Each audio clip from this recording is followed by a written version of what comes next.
Hi, I am Anna. I come from www.ntvforex.com. Growth vs Value Analysis http ntvforex.com News ID 62BD018102020 12:22:15 p.m. Good morning. It's a new week. Earnings are basically done, and so it's back to the macro data as the end of August approaches, along with more talk of vaccines, therapies, and new infection rates. Most of Europe is on vacation, although not that they're going anywhere, and Americans too will begin the annual rite of end of summer vacations. Again, where are we really going? Non-farm payroll report shows that we added 1.8 million jobs in the last month, as unemployment falls to 10.2%, suggesting that the economy is continuing to be on the mend. According to the stats, we still have 13 million fewer jobs since the lockdown was imposed back in March, and the unemployment rate is well above the rate of 3.5% prior to this crisis. And while all that sounds a bit concerning, remember the downturn recession that was created was very deep, and it is not going to resolve itself in 4 or 5 months. In fact, some suggest that it will be 4 or 5 years before the country returns to what we know as normal. Markets struggled for most of the day on Friday, as concerns over US-China tensions rose and investors awaited news out of DC as both sides worked towards a resolution to the next stimulus package, which never formally happened, but which markets saw as happening via executive order on Saturday. That in itself causing all kinds of drama and angst among the paparazzi, both Nancy and Chucky screaming about how Trump bypassed the process, threatening to go so far as to sue the Gov over those orders, which puts the party in an interesting position. Are the Dems going to sue to block the Gov from giving aid to the country? The message that all of this is sending is simple: term limits for everyone in DC. That will surely stop this madness. As the day wore on and it became clear that an executive order was in the works that caused investors, traders and algos to buy the market, causing the Dow to add 46 PTS, the S&P gained 2 PTS, the Nasdaq gave up 97 PTS, no surprise, and the Russell added 25 PTS. Now I say that the weakness in the Nasdaq is not a surprise because it has so outperformed, and the markets tend to become a bit irrational at times, do you think? And yes, we can all argue that some of the tech names have contributed to changing the world and will continue to do so and should have a place in any portfolio, but we can also argue that they are ahead of themselves considering the amount of uncertainty that continues to exist around the state of the economy as well as the upcoming election and the platform put forth by the Democratic Party. Any sense of more trouble ahead will cause asset managers to raise some cash and rebalance portfolios to reflect the imbalances created by some of the surging tech names, thus the weakness in tech and strength in the industrials and cyclicals. A good way to see this is in the S&P Growth vs Value ETF. The SPYG fell by 0.63% while the SPYV gained 1.08% as asset managers build a more defensive posture. And that is not a statement of concern as much as it is a statement about managing risk on behalf of investors everywhere. As we have been discussing, growth names have gotten way out of whack versus the broader market, and it may be time to consider some value names to help balance out your portfolio. Thus, the pressure on tech does make sense. See this weekend's Barron's Trump vs Biden comparing their economic platforms PG21 and how the results could affect your family's tax bill and estate plan. PG23 politics are now front and center. We waited all week last week for the Dems to announce who will be joining Joey on the ticket, and alas, we got a big nothing done, and so we wait. The Sunday morning news programs were all about narrowing the field and discussing the amount of opposition research the GOP is doing on all of the candidates, and I assume that the Dems have done the same research so that nothing that is said catches anyone by surprise once the name is revealed. And if it does, shame on them. Politics is a dirty game, so get ready. Meet the Press has Kamala in front, with both Susan Rice and Gretchen Whitmer in a close second position. My guess Whitmer is out, and while I think Susan is in the top position, the media is pushing hard for Kamala, while at the same time big Democratic donors are supposedly pushing back on Kamala. I guess it all comes down to who can they defend the best. I mean, we can expect to hear all about Benghazi again if Susan Rice is the choice, but what will they focus on if Kamala is the choice? Guns, healthcare, Brett Kavanaugh, loyalty. Joey once again promised us that he will reveal his running mate this week, so let SCA recall that Obama never revealed Joey's name until August 25 of that year. So if that's the case, we have a good 15 more days to wait. The news programs also spent Sunday dissecting the 4 executive orders that Trump signed on Saturday. Larry Kudlow defending the plan on CNN, while Dana Bash tried to confuse the conversation in an attempt to discredit Kudlow. Expect to see him on CNBC later today.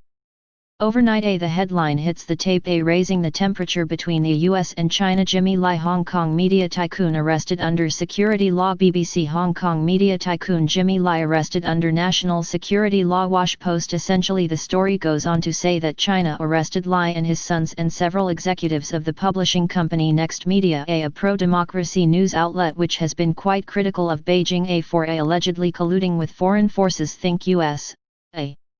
Crime punishable by life in prison as China imposes a sweeping national security law on Hong Kong.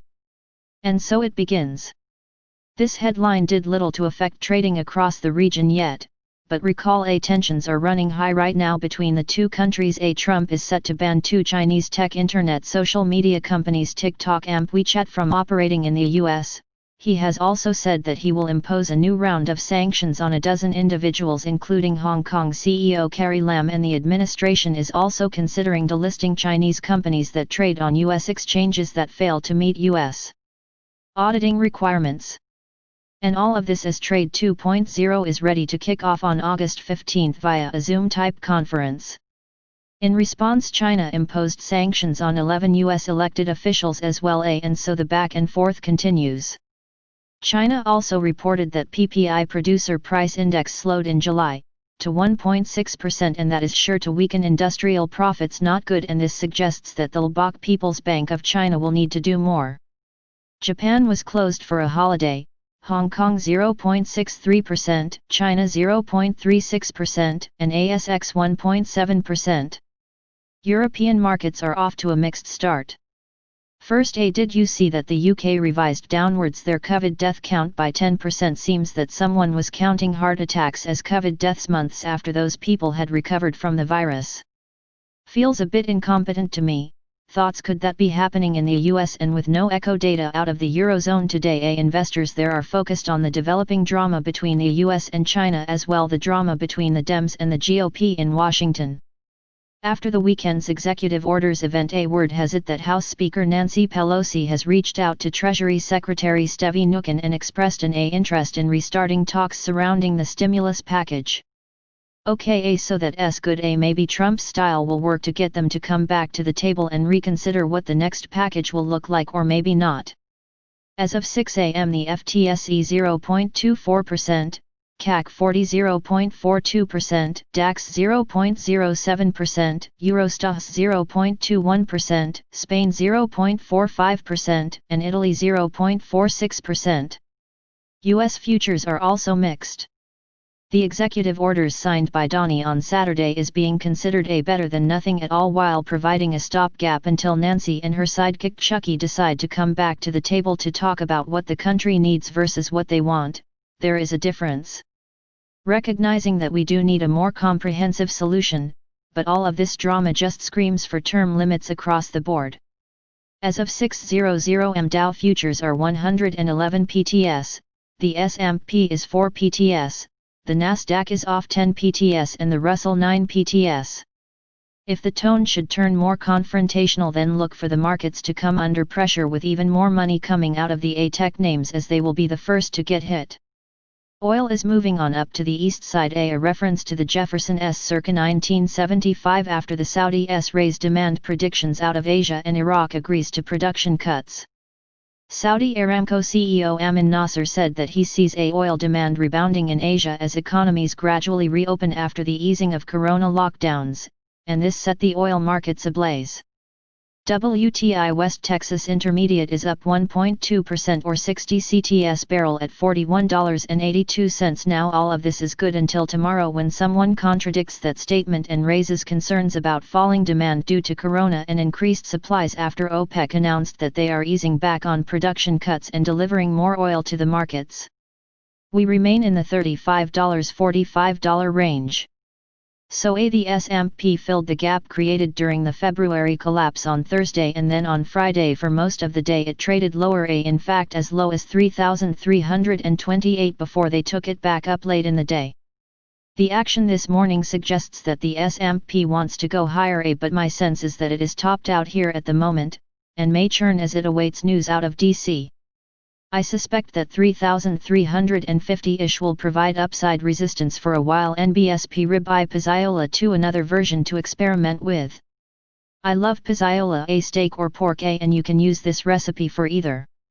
For this you need 2 medium not too thick or too thin cut boneless ribeyes, 1 container of sweet cherry tomatoes A sliced in half, capers, red pepper flakes, garlic A smashed and then chopped, white wine, Kalamata olives, dried oregano, water, olive oil and parsley. Begin by seasoning both sides of the steak with S&P set aside.